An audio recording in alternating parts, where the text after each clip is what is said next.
खबर शामिल करते हैं गुजरात से। हमारे क्राइम रिपोर्टर काशी चौधरी की रिपोर्ट के मुताबिक डीपीओ गुजरात से असद मुजफ्फर की ज़ेर क़यादत सराय आलमगीर सर्कल पुलिस का जुराइम पेशा अनासर के खिलाफ ऑपरेशन जारी। कत्ल के जुर्म में मुलविस 2 मुलजिम इश्तिहारियों समेत 4 मुलजिमान गिरफ्तार। 2 अदद पिस्टल 30 बोर बरामद। तफसीलात के मुताबिक डीपीओ गुजरात से असद मुजफ्फर की ज़ेर क़यादत गुजरात पुलिस का जुराइम पेशा अनासर के खिलाफ ऑपरेशन जारी है।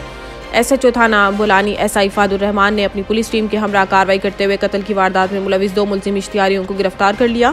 गिरफ्तार मुलजिमान में नवीद इश्तियाक अहमद शामिल। मुलजिमान थाना बोलानी पुलिस कत्ल के मुकदमा नंबर 111-23 में मतलूब थे, जो वारदात के बाद रूपोश हो गए थे, जिनको थाना बोलानी पुलिस ने पेशा वराना महारत और जदीद साइंसी टेक्नोलॉजी का इस्तेमाल करते हुए गिरफ्तार कर लिया। गिरफ्तार मुलजिम की मजीद इंटेरोगेशन जारी है, जबकि SHO थाना सिटी सराय आलमगीर SI फवाद सलीम ने अपनी पुलिस टीम के हमरा नाजायज असला बरदारों के खिलाफ कार्रवाइयां करते हुए 2 मुलजिमान को गिरफ्तार कर लिया। गिरफ्तार मुलजिमान में सुल्तान जला शामिल है। मुलजिमान के कब्जा से असला नाजायज 2 अदद पिस्टल 30 बोर बरामद कर लिए गए। मुलजिमान के खिलाफ अलग अलग मुकदमा दर्ज करके मजीद तफ्तीश का आगाज कर दिया गया है।